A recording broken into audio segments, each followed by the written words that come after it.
सिंचाई प्रोजेक्ट में भारतीय जनता पार्टी के महाघोटाले का है, जिसका जिक्र अजीत पवार कर रहे हैं। अजीत पवार, और जो इल्जाम इन्होंने लगाया है उस पर हम आएंगे, उसे सुनकर आप भी दंग रह जाएंगे।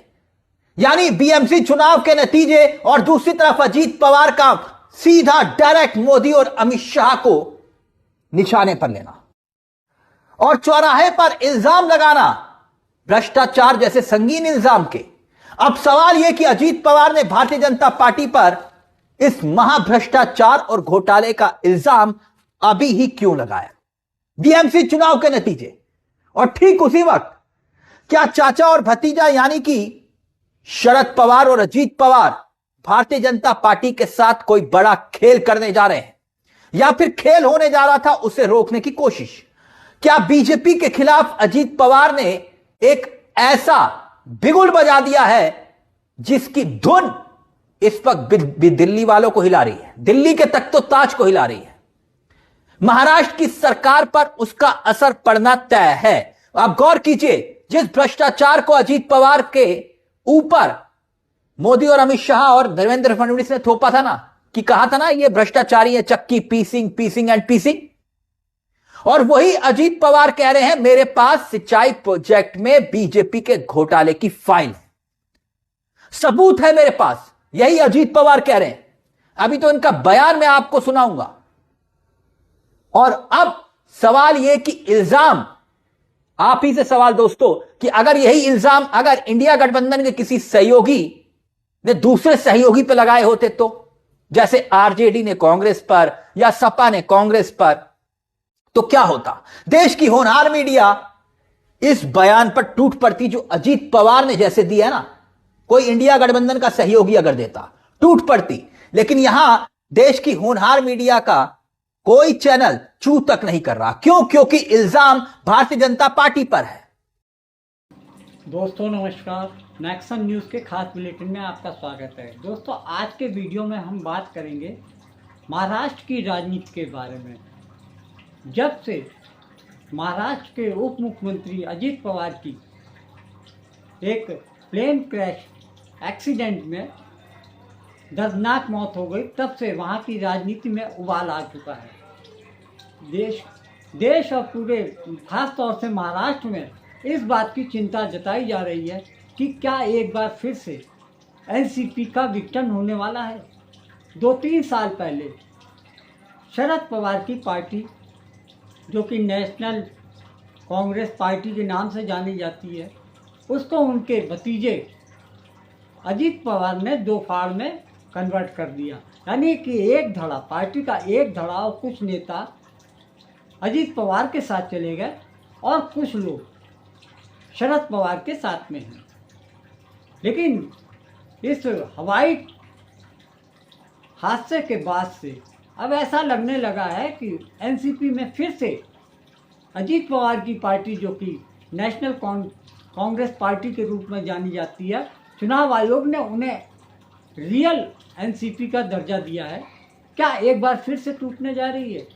अब आप ये कहेंगे कि ऐसा क्या हो रहा है कि एनसीपी फिर से टूटने जा रही है। उसका कारण इस तरीके से लोग चर्चा में चल रहा है कि एनसीपी ने अजीत पवार की पत्नी सुनेत्रा पवार को उप मुख्यमंत्री बनाने की मांग कर दी है। महायुति सरकार में अजीत पवार उप मुख्यमंत्री के रूप में काम कर चुके हैं। दिलचस्प बात यह है कि अजीत पवार अपनी सक्रिय राजनीति के दौरान 6 बार उप मुख्यमंत्री बन चुके हैं। उनकी मंशा, उनकी जो मंशा थी मुख्यमंत्री बनने की, जीते जी पूरी नहीं हो सकी। इस बात का अफसोस शायद उन्हें रह गया हो।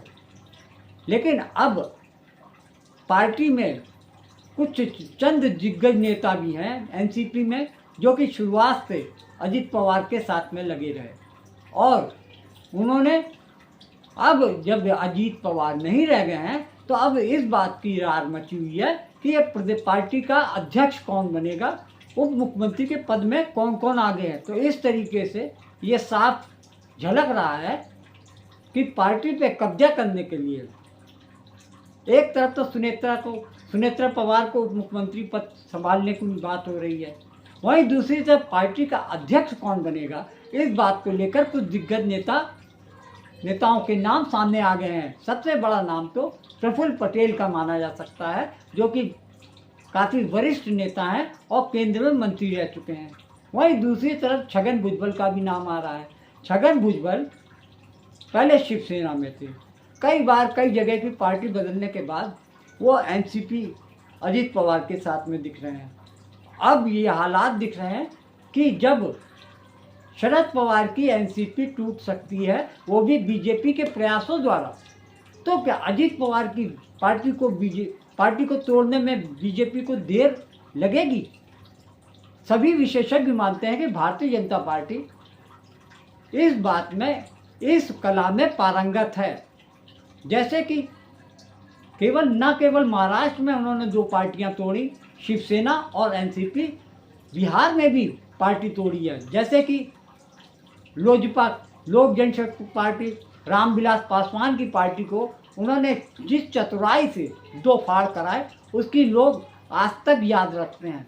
और दिलचस्प बात यह है कि उन रामविलास पासवान की पार्टी तोड़ने में भारतीय जनता पार्टी का हाथ होने के बावजूद इस समय रामविलास पासवान का बेटा केंद्र में कैबिनेट मिनिस्टर है और एनडीए का बड़ा दल माना जा रहा है। इस बात में एक बार फिर से यह आशंका जन्म ले रही है कि क्या भारतीय जनता पार्टी एनसीपी के धड़े को, पार्टी को एक बार फिर तोड़ने का प्रयास कर सकती है। कारण ये है कि जो कोई नेता, विधायक या एमपी होता है तो वो सत्ता सुख लेने के लिए ही ये सब करता है। भारतीय जनता पार्टी महायुति में सबसे बड़ा धड़ा है और विधायक और नेता ये चाहेंगे कि उनका सत्ता सुख बना रहे। तो हो सकता है कि जो 41 विधायक में से 10-15 विधायक भी टूटकर अगर महायुति में भाजपा के कोटे में चले जाते हैं तो भाजपा तो और भी मजबूत हो जाएगी। और इस बात की पूरी आशंका दिख रही है कि भारतीय जनता पार्टी ऐसा करने वाली है, यानी कि नेशनल कांग्रेस पार्टी एक बार फिर से टूट सकती है। इस बात की चर्चा पूरी राजनीति में सुनी जा रही है। ममता बनर्जी ने कहा कि अजीत पवार कह की रही है सर कि जो अजीत पवार जी का प्लेन क्रैश हुआ है उसकी जांच होनी चाहिए पूरे मामले की और सुप्रीम कोर्ट मॉनिटर होनी चाहिए जांच। साजिश भी बता रही है ममता बनर्जी। साजिश स्वाभाविक है क्योंकि बहुत बड़े नेता थे, डिप्टी सीएम कई बार रहे वो, और महाराष्ट्र के बहुत लोकप्रिय नेता रहे। और अगर ऐसी घटना हो जाए, और आज के समय पे जहां हम इतने जागरूक हैं, टेक्नोलॉजी को इतना समझते हैं चीज़ें, तो उन्होंने ठीक ही मांग की होगी क्योंकि वीआईपी के साथ इस तरह की घटना न हो। तो एक बार को ये बात तो साफ होनी चाहिए कि आखिरकार ये घटनाएं क्यों हुई। पूर्व में भी कई हमारे वीआईपी इसी तरह उनकी जान गई है। तो आखिरकार ऐसी जांच हो जिससे निष्पक्ष पता लगे कि आखिरकार घटना किस वजह से हुई। क्या आपको भी इसमें सर साजिश लगता है? करेगा वो सत्ता में कभी वापस नहीं लौट सकता। हाँ, तो ये तो आपने एकदम ठीक कहा, इसलिए ठीक कहा। हालात ये है कि सुनेत्रा पवार को अगर महायुति में डिप्टी सीएम का पद मिलता है और उनके मुख्य जो अजीत पवार के पास विभाग थे, खास तौर से वित्त विभाग, फाइनेंस मिनिस्ट्री अजीत पवार के साथ में थी, और अब ये स्थिति है कि अगर फाइनेंस डिप्टी सीएम के रूप में सुनेत्रा पवार को उप मुख्यमंत्री पद मिलता है तो राष्ट्रीय अध्यक्ष का पद किसको मिलेगा, इस बात को लेकर राग हो सकती है। क्योंकि एक साथ दो पद संभालेंगी तो हो सकता है कि नेशनल कांग्रेस पार्टी के जो बड़े दिग्गज नेता हैं इस बात को लेकर उनका विरोध करें। फिर एक तरीके से एनसीपी बुरे चक्र में फंस गई है। जब तक नेता के रूप में, पार्टी अध्यक्ष के रूप में अजीत पवार थे, तब तक पार्टी संतुलित थी, उसके नेता आपस में भेदभाव नहीं रखते थे। लेकिन अब माहौल बदल चुका है, अजीत पवार अब इस दुनिया में नहीं रहे हैं। और दूसरी सबसे बड़ी चीज़ ये है कि सुनेत्रा पवार को कोई राजनीतिक अनुभव नहीं है, ना उनके बच्चों को। इस मामले में प्रफुल्ल पटेल, छगन भुजबल और बहुत सारे नेता जो कि सुनेत्रा पवार से ज़्यादा अनुभव रखते हैं, राजनीतिक कैरियर उनका लंबा है। इस बात को मैं एनसीपी फिर से शिकंजे में फंस सकती है। हो सकता है एक बार फिर से पार्टी टूटकर भारतीय जनता पार्टी में मिल जाए।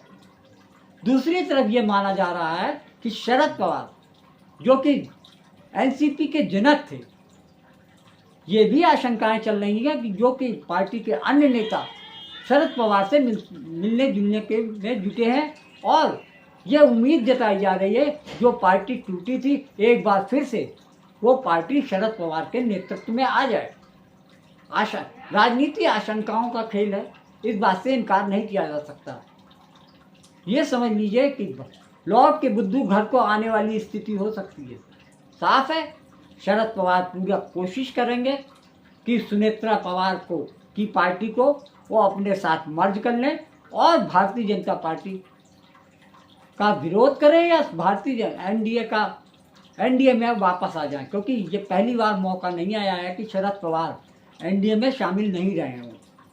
और शरद पवार के बारे में ये कहा जाता है उनकी राजनीतिक सोच को समझ पाना दुनिया में कोई भी व्यक्ति उनको इस बात की गारंटी नहीं ले सकता। खुद अजित पवार ने एक प्रेस इंटरव्यू में कहा कि शरद पवार जी को की चाल, दिमाग और उनकी सोच उनकी पत्नी भी नहीं समझ सकती, मैं तो क्या उनकी मेरी चाची भी नहीं समझ सकती है। इस तरीके से ये साफ माना जा रहा है कि महाराष्ट्र के चाणक्य के रूप में शरद पवार जाने जाते हैं, जैसे कि भारतीय जनता पार्टी में चाणक्य रूप में अमित शाह को माना जाता है, वैसे ही राष्ट्रीय स्तर पर भी शरद पवार के मुकाबले राजनीति करने वाला कोई भी व्यक्ति नहीं दिख रहा है फिलहाल। तो ऐसे में ये उम्मीद की जा रही है कि एनसीपी एक बार फिर से जुड़ सकती है, शरद पवार का परिवार एक हो सकता है। लेकिन दूसरी तरफ इस बात की भी आशंका जताई जा रही है कि भारतीय जनता पार्टी एक बार फिर एनसीपी को तोड़ सकती है, उनके विधायकों को अपने में शामिल कर सकती है। इसी आशंकाओं के बीच में ये चर्चा आ गई है कि सुनेत्रा पवार को महायुति सरकार में डिप्टी सीएम का पद दिया जा रहा है।